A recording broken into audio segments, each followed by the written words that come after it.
샬롬, 주께서 주시는 위로와 복으로 충만한 하루 되기를 간절히 소망합니다.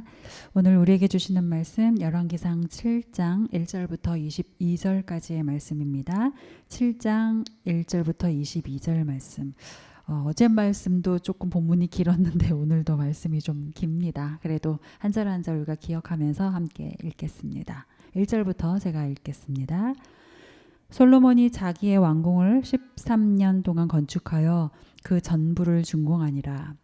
그가 레바논 나무로 왕궁을 지었으니 길이가 100규빗이요 너비가 50규빗이요 높이가 30규빗이라.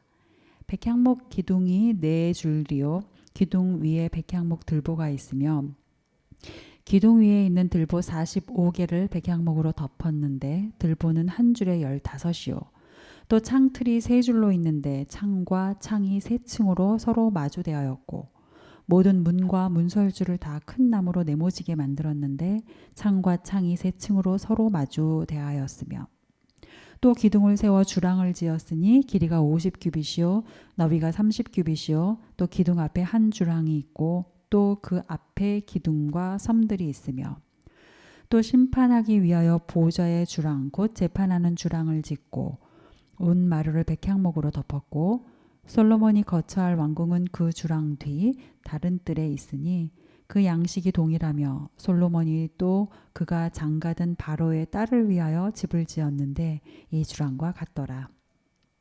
이 집들은 안팎을 모두 귀하고 다듬은 돌로 지었으니 크기대로 톱을 켠 것이라. 그 초석에서 처마까지와 외면에서 큰 뜰에 이르기까지 다 그러하니 그 초석은 귀하고 큰 돌 곧 10규빗 되는 돌과 8규빗 되는 돌이라. 그 위에는 크기대로 다듬은 귀한 돌도 있고 백향목도 있으며 또 큰 뜰 주위에는 다듬은 돌 3켜와 백향목 두꺼운 판자 1켜를 놓았으니 마치 여호와의 성전 안뜰과 주랑에 놓은 것 같더라. 솔로몬 왕이 사람을 보내어 히람을 두로에서 데려오니 그는 납달리 지파 과부의 아들이요 그의 아버지는 두로 사람이니 놋 대장장이라.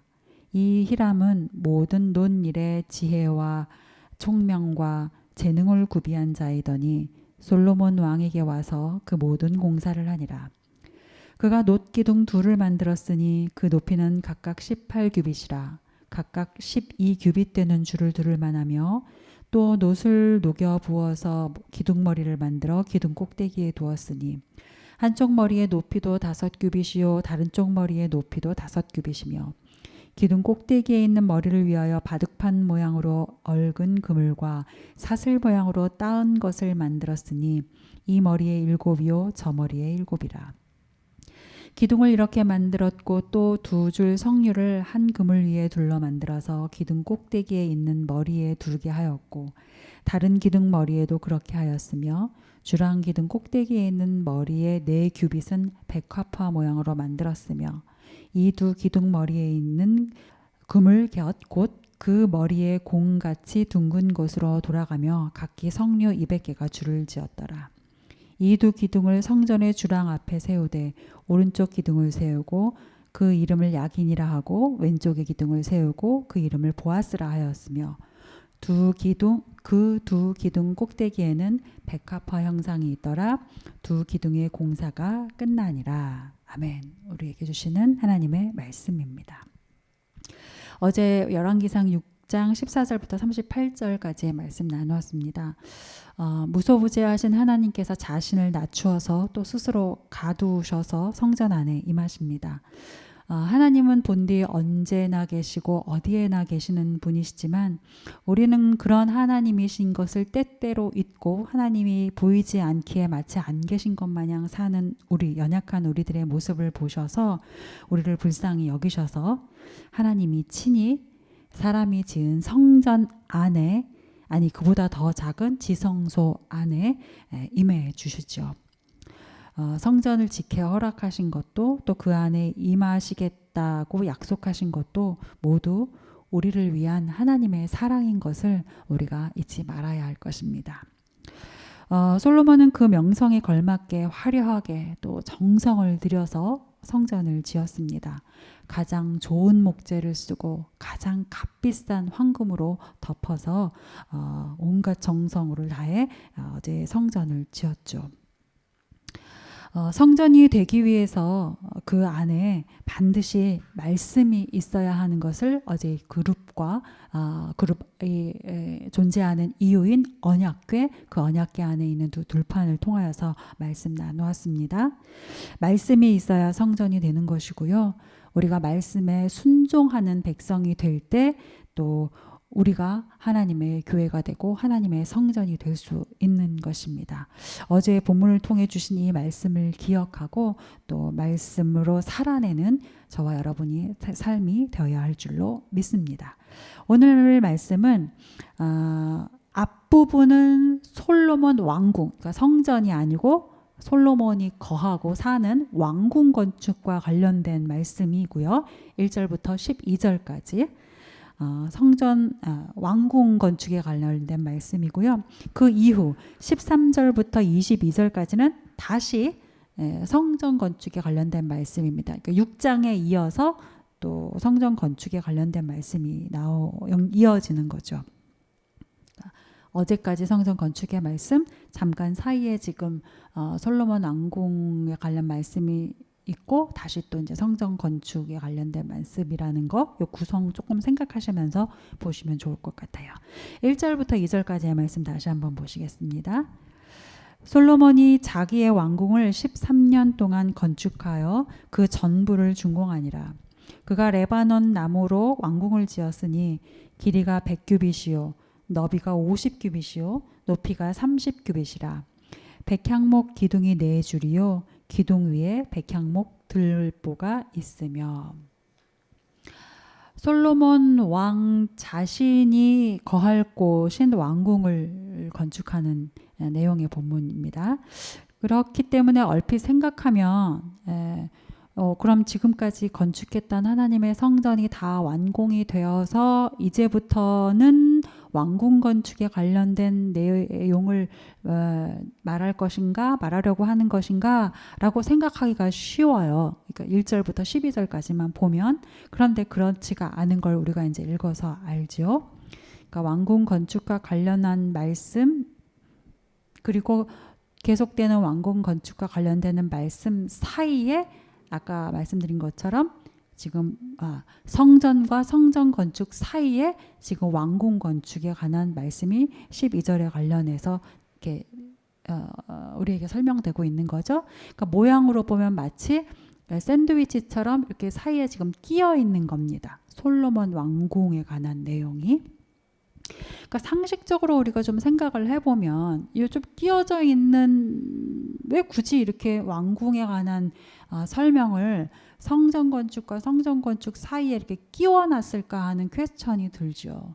왜냐하면 글을 쓸 때에 상식적으로 우리가 어떤 하나가 이제 다 완성이 되고 난 다음에 그 다음을 이야기하게 마련 아니겠어요? 그런데 지금 오늘의 이 말씀의 구조는 앞에서 언급하고 또 뒤에서 말하는 성전 건축이 다 완성이 되지 않은 상태인데, 그러니까 건축이 완성되지 않았다는 것이 아니라 설명이 다 완성되지 않은 상태인데 그 사이에 굳이 왜 왕궁 건축에 관련된 말씀을 넣었을까 하는 의문이 든다는 거죠. 그러면 이렇게 일부러 끼워 넣은 것처럼 이 열왕기 기자가 그 사이에 솔로몬 왕궁 관련된 말씀을 넣었다는 것은 어떤 의도가 있다라는 것으로 우리가 눈치챌 수 있겠죠. 성전 건축과 관련한 내용 한가운데 솔로몬 왕궁 건축을 일부러 끼워 넣은 것은 열왕기 기자에게 어떤 의도가 있는 것이고 우리에게 이것을 통해서 하고 싶은 말이 있기 때문인 것입니다. 자, 그러면 여러분 한번 생각해 보죠. 이스라엘 백성에게 성전이라는 것은 하나님의 임재이고 또 하나님의 다스리심을 의미하지 않습니까? 그리고 좀 더 궁극적으로는 하나님의 나라 자체를 상징적으로 거기에 이제 세운 거거든요. 하나님의 나라 자체를 상징하기도 하거든요. 그러니까 이러한 성전을 지금 누가 지었습니까? 솔로몬이 지었어요. 최고의 재료들을 가지고 지었습니다. 온갖 당대의 최고의 기술들을 발휘해서 솔로몬이 정성을 다해 성전을 지었습니다. 여러분, 그렇지만 그렇다고 해서 그 성전이 솔로몬에게 혹은 솔로몬의 왕국에 예속되는 것은 결코 아니죠. 아버지 다윗 때부터의 수건 사업이었고 이제 솔로몬이 그 뜻대로 최고의 성전을 지은 것은 분명히 맞지만 그렇다고 해서 그 성전은 솔로몬이 지었지만 솔로몬이 지은 것은 아닙니다. 보다 궁극적으로 하나님이 지으신 거죠. 오늘 본문 1절부터 12절이 설명하는 솔로몬 왕궁은 솔로몬이 지은 성전에 비해서 이미 규모도 갑절 이상으로 크고 공사 기간도 2배 이상에 가까워요. 그러니까 성전 짓는 데는 7년 걸렸고 왕궁 짓는 데는 13년 이상 걸렸으니까요. 그 공사 기간만 해도 벌써 2배에 가깝습니다. 그렇게 크고 그렇게 오랜 기간 동안 왕궁을 건축했다면, 그리고 그렇게 지은 왕궁에 대해서 설명을 하고 싶다면 사실 성전 건축에 대해서 설명하고 있는 것보다 훨씬 더 많은 많은 많은 분량의 설명이 필요하지 않겠습니까? 설명할 게 얼마나 많겠어요? 그렇죠? 그런데 그럼에도 불구하고 오늘 이 성전 건축 사이에 껴있는 솔로몬 왕궁에 대한 설명은 비단 12절에 불과해요. 논리적으로 생각하면 배 이상의 큰 규모의 화려한 건축물을 묘사하기 위해서 훨씬 더 많은 설명이 필요할 것이 분명한데, 그런데도 불구하고 열왕기 기자는 그 화려한 솔로몬 왕궁 설명을 아주 간략하게 12절로 축약해 버렸고요. 그것도 성전 건축과 성전 건축 사이에 끼어서 아주 간략하게 설명하는 것으로 마무리를 하죠. 열왕기 기자가 이것을 통해서 말하고 싶은 건 이겁니다. 세상이 보기에 화려하고 높고 찬란해 보이는 것들도 결국은 하나님의 다스리심 아래에 있다. 세상의 그 어떤 나라도 그 어떤 것도 하나님의 나라보다 크지는 않다. 하나님의 나라 안에 있다라고 가르쳐주고 싶은 거예요. 그리고 솔로몬 왕이 당시로서는 최고의 기술과 값진 것으로 하나님의 성전을 지은 거 맞죠. 예. 맞지만 그렇다고 하여서 하나님의 성전이 솔로몬의 왕국에 예속되는 것이 아니다. 솔로몬의 많은 업적 중에 하나, 그것이 결코 아니다 라고 말하고 싶은 거죠. 성전은 솔로몬이 정성을 다해 하나님을 위해서 지은 건 맞지만 그것보다 앞서서 하나님이 솔로몬과 백성을 위해 지으신 것이다 라는 모든 주도권을 하나님 앞에 올려드리고 싶은 겁니다. 열왕기 기자의 의도는 이거예요. 여러분, 우리가 하나님을 위해 무언가를 했다고 해서, 아니 하나님을 위해 정말 전대미문의 어떤 큰 일을 했다고 해서 하나님이 결코 그렇다고 그 안에 갇히시는 분은 아닙니다. 우리가 어떤 대단한 업적 혹은 우리의 교회가 어떤 칭찬받을 만한 대단한 것을 했다고 해도, 그렇다 할지라도 그래도 결코 변하지 않는 사실, 하나님이 모든 것의 주관자이시고 그 모든 일을 하신 분은 하나님이시다라는 것이죠. 그리고 여러분, 생각해 보면 우리가 어떠할지라도 무엇을 했을지라도 그 모든 것의 주관자가 하나님이시라는 것, 그리고 우리는 비단 그분의 종일 뿐이요 백성일 뿐이라는 게 얼마나 감사한 일인지 모릅니다. 사랑하는 여러분, 주의 나라와 그의 뜻을 위해서 최선을 다하는 하루 되실 수 있기를 바랍니다. 그래서 이루어내시고 성취하실 수 있기를 바라요. 그러나 그렇다고 해서 교만해지지 않으시길 바랍니다. 그렇다고 해서 나를 앞세우지는 않으시길 바라요. 그 해놓은 업적들이 하나님보다 앞서는 우상이 되지는 마시길 간절히 바랍니다.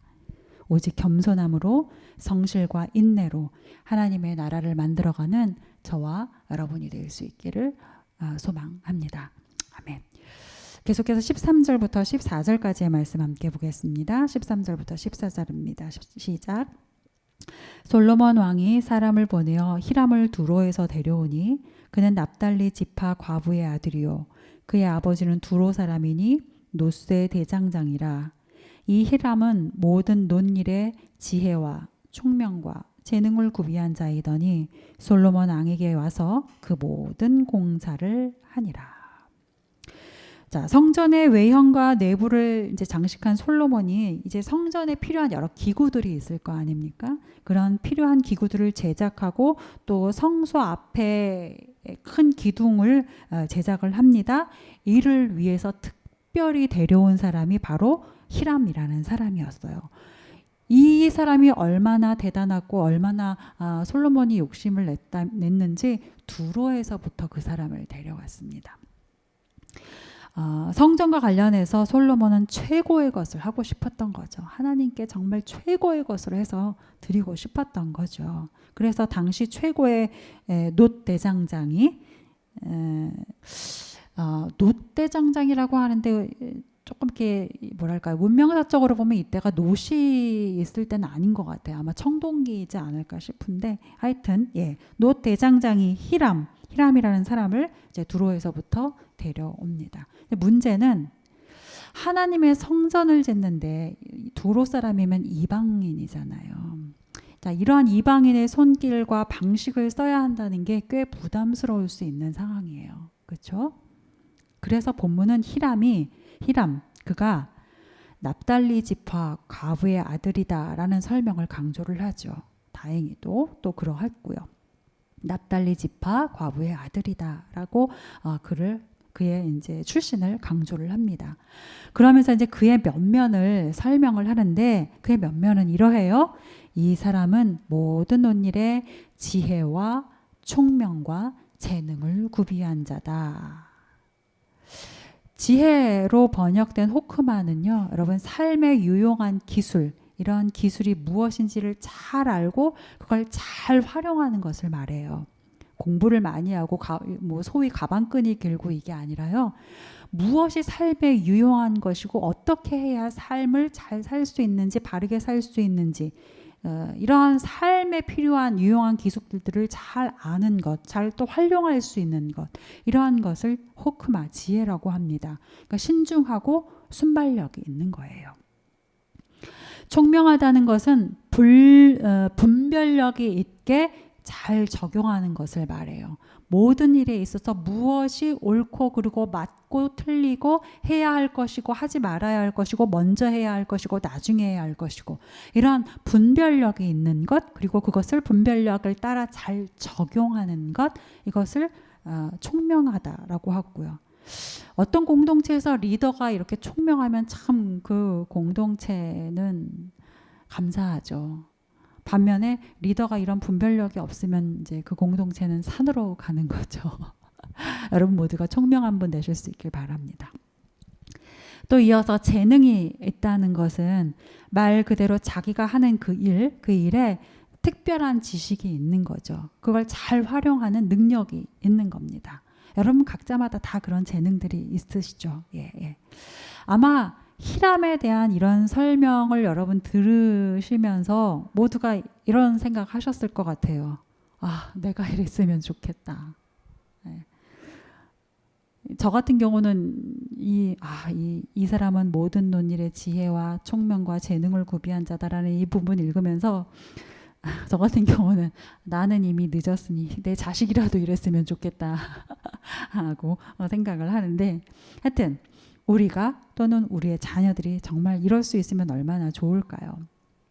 진심으로 원합니다. 여러분이 또 주님이 축복을 주시면 저도, 그리고 무엇보다 우리의 자녀들이 진실로 지혜롭고 진실로 총명하고 진실로 재능이 있는 하나님의 쓰임받는 도구가 될 수 있었으면 좋겠습니다.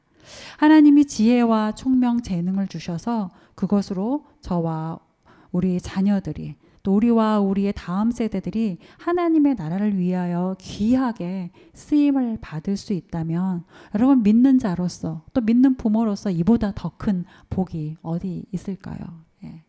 그러니까 여러분 여러분 자신을 위하여서 또 여러분의 자녀들을 위하여서 오늘은 이렇게 기도해 주실 수 있길 바라요. 내가 또 우리의 자녀가 우리의 다음 세대가 지혜롭게 하여 주시기를 총명하게 하여 주시기를 또 주님께서 주신 달란트를 잘 개발하는 재능이 있는 자녀가 될 수 있게 해주시기를 또 기도할 수 있는 오늘 하루가 되셨으면 좋겠습니다. 자, 그런데 그렇게 기도하면서도 한편으로는 조금 이렇게 실망하시는 분들도 계실 수 있을 것 같아요. 네, 지금 현실이 전혀 그것을 따라가고 있지 못한데 나는 누가 봐도 이 세상에 흙수저이고 누구와 비교해봐도 루저인 것 같은데 나는 이미 다른 누군가에 비해서 시작점부터가 너무 뒤떨어져 있는데 하면서 지혜, 총명, 재능을 구하는 것에 낭망하거나 너무 회의적인 마음을 갖고 계신 분이 혹시 있으실지도 모르겠습니다. 그러나 여러분 소망 잃지 마시길 바랍니다. 여러분 히람이요. 그리 크지 않은 납달리 지파 사람이었어요. 그리 크지 않은 납달리 지파 출신이었지만 보십시오. 최고의 놋 대장장이가 되었죠.